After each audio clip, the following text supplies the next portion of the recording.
You're welcome back. This is still TV3 New Day, and today we're going to do something experiential. We've been talking about safety of, people all across the world and across the country as well. And one of the things that gets to a lot of us is cardiac arrest, especially when we're in the midst of people and that happens.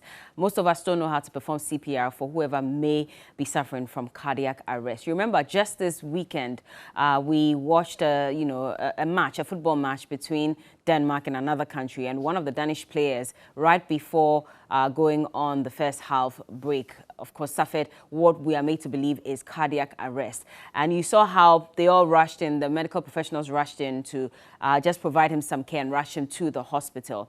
Now, here in Ghana, if that happens, what should you do, especially when there are no medical professionals around you? We're going to teach you what exactly you should do. But before that, let's take a look at that match and how, the Danish player, Eriksen, I believe is his name, suffered from a cardiac arrest.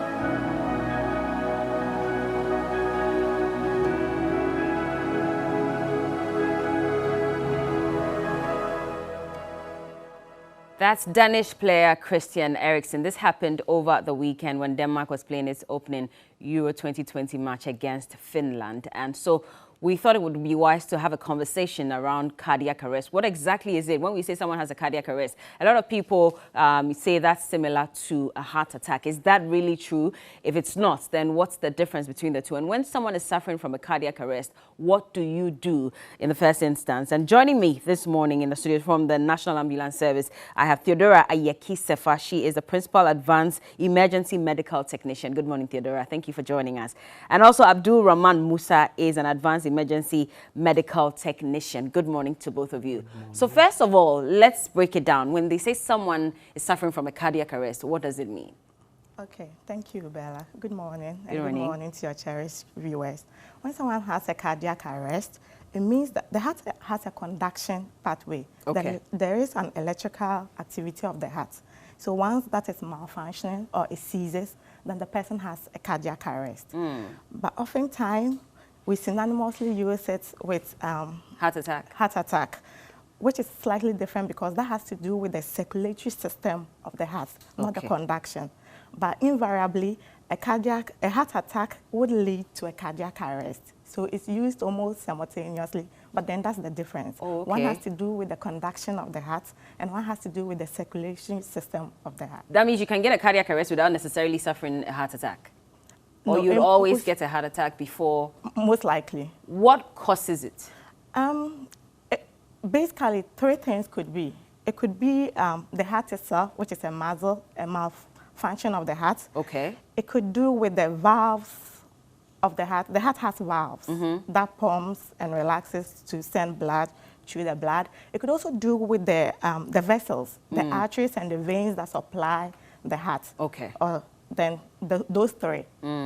So a malfunction of any of them could lead to a malfunction of the conduction system of the heart, which will result in the cardiac arrest. How can you tell that someone is getting cardiac arrest? Because in that video, we saw that he fell down. Yes. He looked like he was convulsing. I don't know if those are the signs of cardiac arrest. Okay, so basically, the person would be breathless, unconscious. The person would find it difficult breathing. His breath would cease, and then he'll become unconscious. So normally you go checking a pulse around the neck called the carotid pulse. Okay. The absence of that pulse is an indication that the person most likely has a cardiac arrest. Okay, you need to show us because I mean, what you use what your index Yes, finger and your yes, middle finger. Actually, this is how you determine. You should establish that the heart has stopped, and to determine that, you have to just put 2 fingers here. You don't use 1 finger because you'll be looking at least 2 fingers. One of them can touch. Okay. So you just place it on the Adam's apple.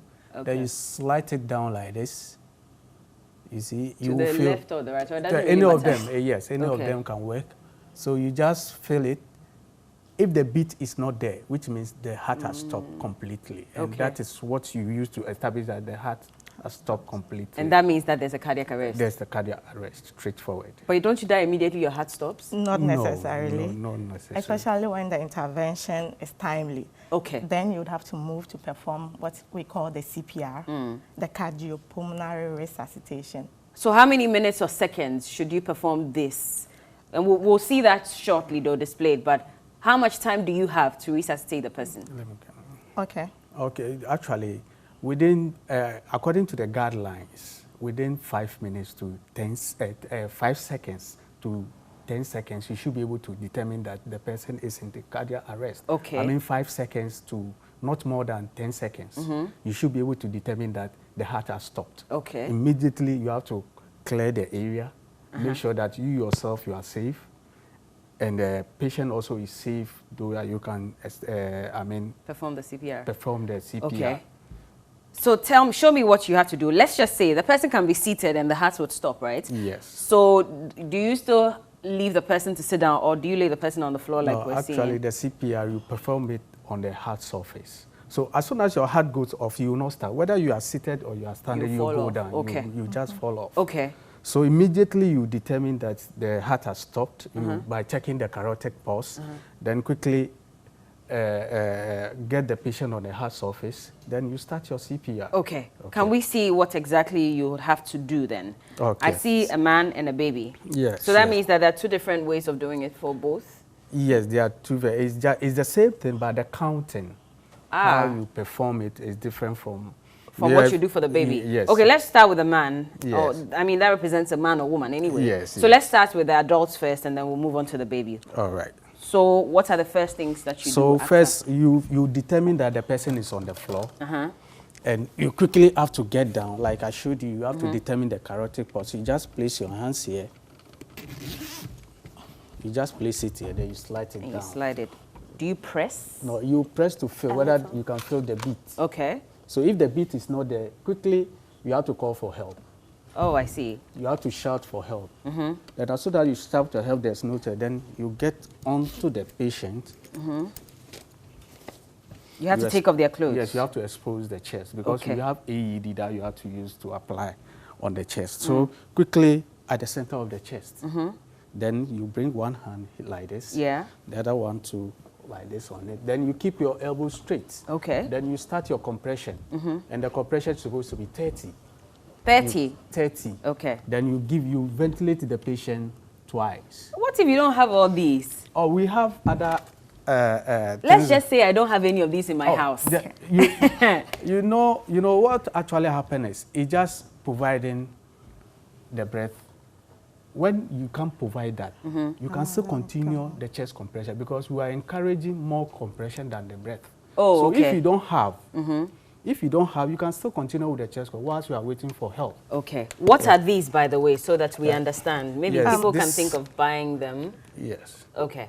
You know, we actually wanted to demonstrate CPR that is done by EMS providers. Okay, and we could go ahead and demonstrate what you could also do at home. Okay, So you could go ahead and do the CPR and manually open the person's airway without the airway agents. Okay. So all you do is to tilt the head and lift the chin. If the person hasn't suffered any trauma, like nothing really, the person didn't fall from a height or anything.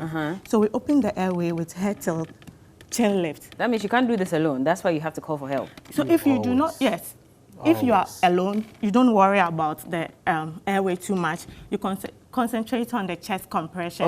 Okay. If you are done, you yourself can come back here and come and open the airway. Oh, okay. So all right. it's a little tiring. That's why we ask that you get help. Call for help. And then before you go on it, you activate the EMS system. you can't continue to do this without the paramedics coming, you understand? So just when you establish that the person has a cardiac arrest, you call for help and activate the EMS system by dialing 112 or 193. So that the ambulance service would prepare and respond whilst you are doing Performing the the initial CPR.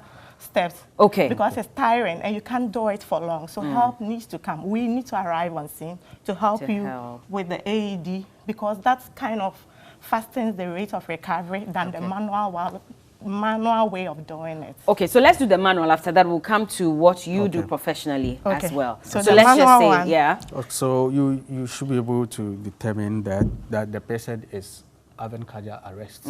So quickly, you put your hand, then you bring one, then you go on top, then you start counting. Yeah. So you count up to 30 whilst you compress. So 1, 2, 3. You press that hard? 4, 5, 6, 7, 8, 9, 10, let's 11. assume he has done the 30. He's done the chest compression to 30. So if there are 2 rescuers, the other person will tilt the head and lift the chin. After the 30? Yes. Yeah. Okay. So every 30 goes with head tilt, chin lift. If it's a family relation of yours, very close, we don't normally ask that you do that for strangers, but I don't know whether you've heard the mouth to mouth. Yes. You could do it with your very close family relations, your husband. Okay. And then you could just take in a deep breath and blow it into the person's mouth. Okay. Just after you've tilted the head and lifted the chin. How many times do you blow into their mouth? 2 times. Okay. So every 30 to 2. 30 to 2. Oh, Yeah. okay. Won't you break their ribs with the way you are No. applying pressure? Actually, the ribs can be repaired later on. Saving the person's life and breaking the ribs, which one will you go for? Exactly, So exactly. breaking the ribs can be managed later on when the person survives. Okay. Yeah. But normally that's even sometimes not really the case. Often their ribs do not break. Oh, so they don't. people do not need to You never worry. know. Maybe out of panic. Let me see if I can try it too. So Okay. it doesn't matter which side I'm on. It or- doesn't matter. Okay. Anyway. Okay. So you put your hand in the middle, in between the The breasts. So The go sternum, closer, go yes. closer, go closer. Closer. No, Oh, I should yes. go closer to the Yes. body. I'm If afraid. you are comfortable Okay. enough, So, okay.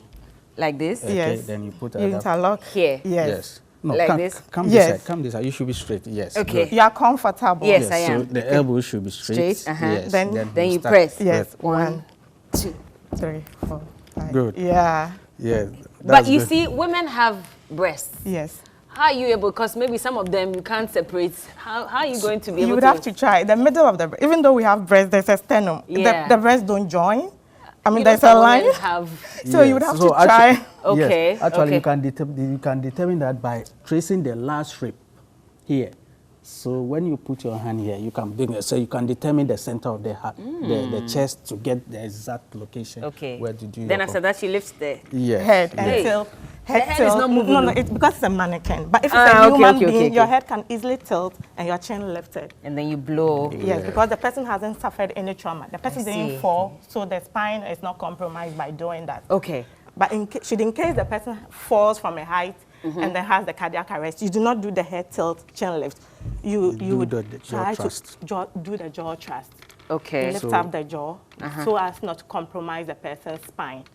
But if there is no trauma, there's no suspicion of a spinal injury, you could go ahead and tilt And the just head. tilt. And Yeah. lift How the- many times do you have to do? So the 30, then you blow twice. How many times? You have to do 100 to 120 chest compressions within a minute. Within a minute. Yes. Ooh. Okay. So we have what we call a cycle. So you do this chest compression 1, 2, 1, 2, 1 to 5 times. 5 So times. within 5 times, it gives you 2 minutes. Okay. Okay. So 30 to 2, 30 to 2, 5 times. That is one cycle. So within the one cycle gives you 2 minutes. And hopefully by that time, what should Yeah. you see? The person Well, should start breathing? Yes. You go back to check the carotid pulse. Yes. The pulse you checked that wasn't there. Yeah. That gave you the indication that it's probably a cardiac arrest, so you should do chest compression.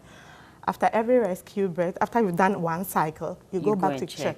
Okay. If it is there, you do not continue doing the chest compression. You just try to still open the person's airway because at this point it is ventilation we need. I see. So what if after 2 minutes the person is still not breathing? You have to continue till we come. If we arrive, then we bring the AED, Okay. the automated external defibrillator. Okay. So show me what you will do when you come in then. Okay. So when we come in, we'll quickly have to, since we have the AED, because this AED is going to determine the heartbeat for us, whether the heartbeat is disorganized. Okay. Actually, when there's a problem with the heart, they are totally disorganized. And this AED is going to determine what you should do. And it is a voice prompt which tells you what you should do. So this is the use one. Okay. So quickly. And this is only for professionals. I cannot have this at home. No, you can have it. You can have can. it. It's easy to use. It is voice prompt, so you can just follow the instruction, and you can easily do that. So as soon as we get there and we realize you are still continue doing your chest compression, we quickly apply the pad.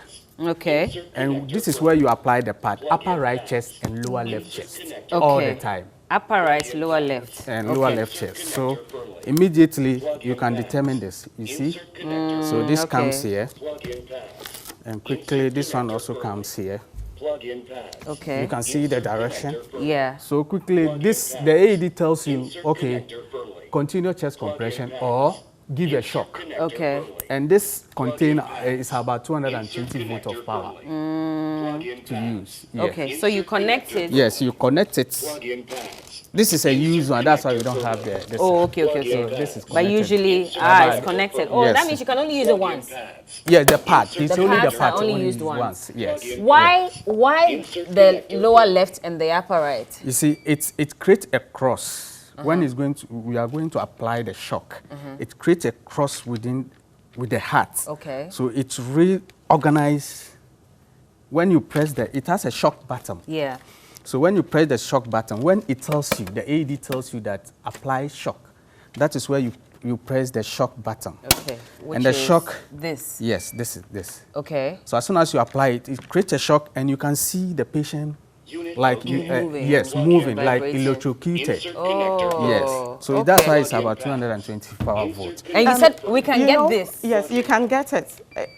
You can get it. I mean, elsewhere, it's normally found at train stations, shopping malls, Okay. in commercial places. Yeah. But you could have it. TV3 could have an AED around. Oh, I see. You Can you know- find some in the pharmacy? No, I'm not sure. It's expensive. But almost, if you find a well-equipped health shop, Yeah. You can get it. yes. Okay. There's one at the shopping Remember, mall there. I established the fact that the cardiac arrest is as a result of a conduction problem, the Yeah. electrical activity. So the AED is determining what kind of conduction malfunction is going on. Okay. So to analyze it and give the appropriate shock Oh, I because of see. the problem with the conduction of the heart. Okay. Okay. So, I mean, are we done with the Yeah, so adults? as soon as you connect this, then it tells you what to do, whether you should give shock or not to do, or continue chest compression.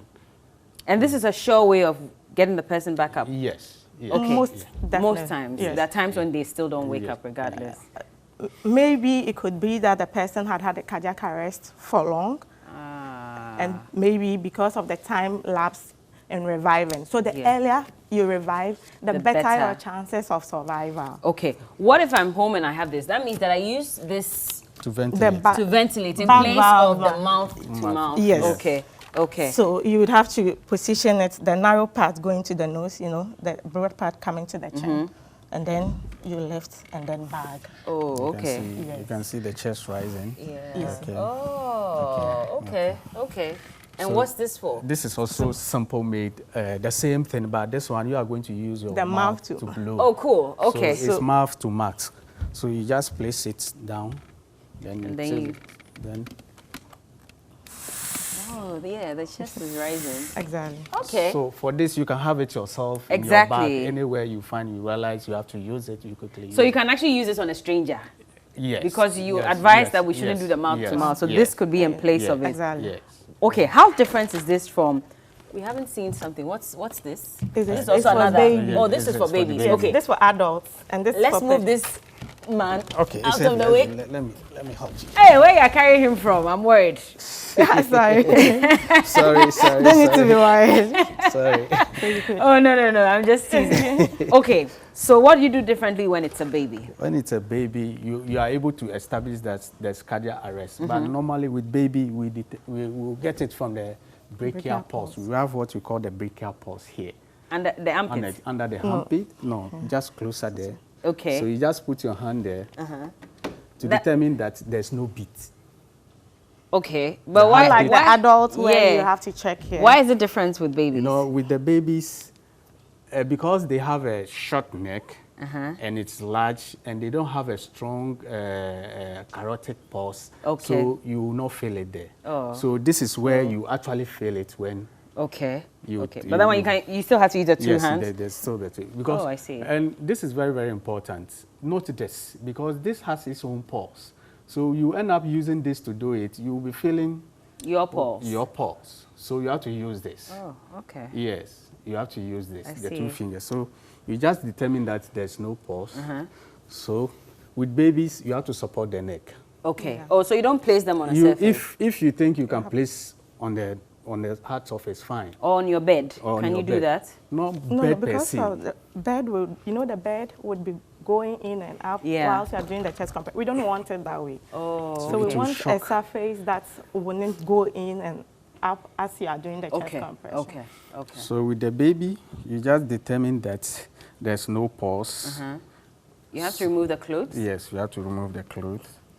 Okay. So you just look at the nipple line, the two nipples there, the line there, then above the line, just above the line, then you put two fingers like this. Okay. So with the two fingers, then you start your compression. How many times? You start, if you are two, that's 15 to 2. That is 15 compression, 2 ventilation. Okay. So, but when I'm alone and I'm doing it, I have to go 30. 30 times. I'll do this 30 times, then I'll ventilate the child 2 times. No, I'm confused now. You said 15 to 2. I thought you meant if you're alone. No, I'm with you. We are on duty. And there's a baby who had cardiac arrest. Yeah. So you are with me. So you are going to do ventilation, like you are going to ventilate the baby. Okay. So since we are two. Let's turn so the camera can capture it. Yeah. Okay. So since we are two, so I'm going to do this 15 times. I'm going to do the chest compression 15 times. And she will give the ventilation 2 times. Oh, okay. Okay. 1, 2. Okay. So sometimes it's quite challenging in this position. That's why we always want the person to lie down so that we can effectively do it. Yeah. Do you raise the neck of the baby as well? Yes, the same. Because doing that opens the airway. So you can breathe well and make the ventilation go in. Okay. I see. So, do you use these same machines on the baby as well when you come in? Sure, yes, but the parts are different. The AED parts are different. For babies are different. Exactly. Yeah. Just like the bag valve mat is also different for a baby. Okay. But the technique is virtually the same. So let's say you've resuscitated the person. Is that something you need to do if the ambulance service is still not in? Yes. You have to put them in a certain position? Yes. We have what we call the recovery position. Okay. After you perform your CPR, you realize the person is now alive, then you are still waiting.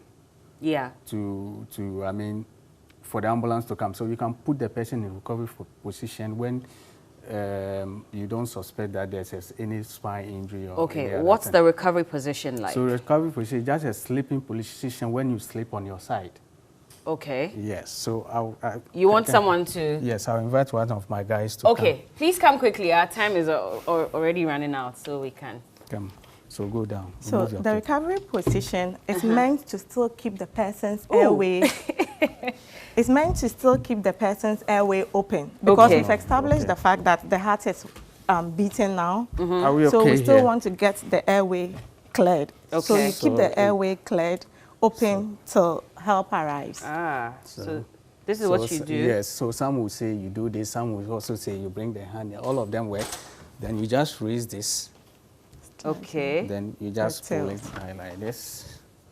You realize that the person, so whatever fluid. Can we move him to this side so we see what exactly you did? Okay. So you raise this hand. Yeah, okay. This one will see. Yeah, okay. And this one comes here like this.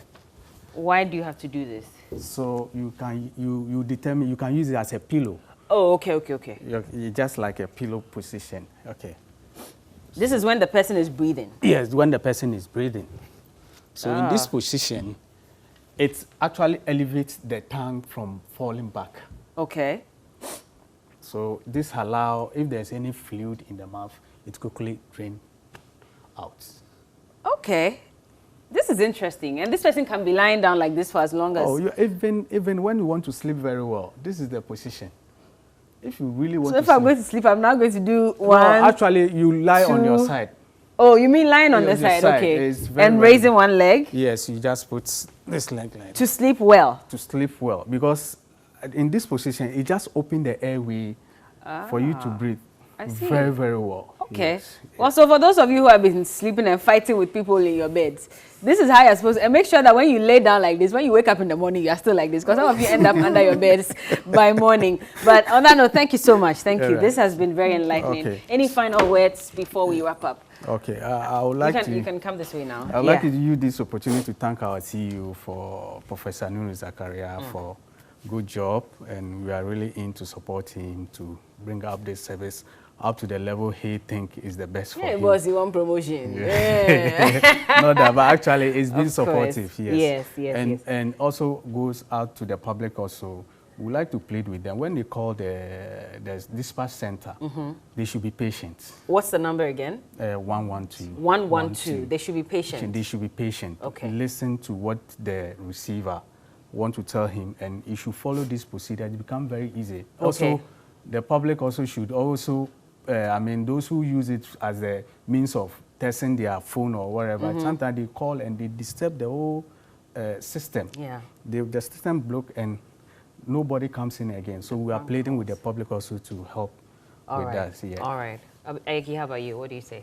Just to add to what my colleague has said, we bear with the public to respect the siren, because it's quite frustrating when you have an emergency and there's heavy traffic, and then the motorists are not respecting the siren and creating way for it. Because that's a controversial problem, because we've seen what an ambulance was used to cut, cement. So now people are asking, why should I even give way? Because we don't even know if there's someone in there in the first place. You saw the communique. Yeah. That wasn't our people. It was just unfortunate. You saw the communique. Yeah. The communique has circulated in social media. Yeah. And you know it's just unfortunate. Yeah. So you realize that with this, timely care is very important. Indeed. So the long hours you spend in traffic, it makes recovery a little challenging. So they should give way. We beg them to respect the siren for us. Please do. Respect the siren.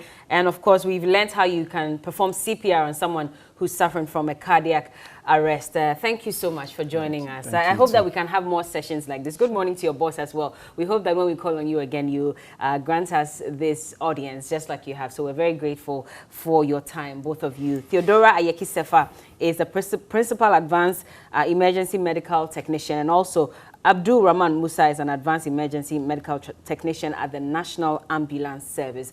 As we move along, I'm sure we'll have other activities just to showcase how we can save people when maybe choking another time or something, right? Thank you. And today we're doing a lot of experiential, activities more like, and so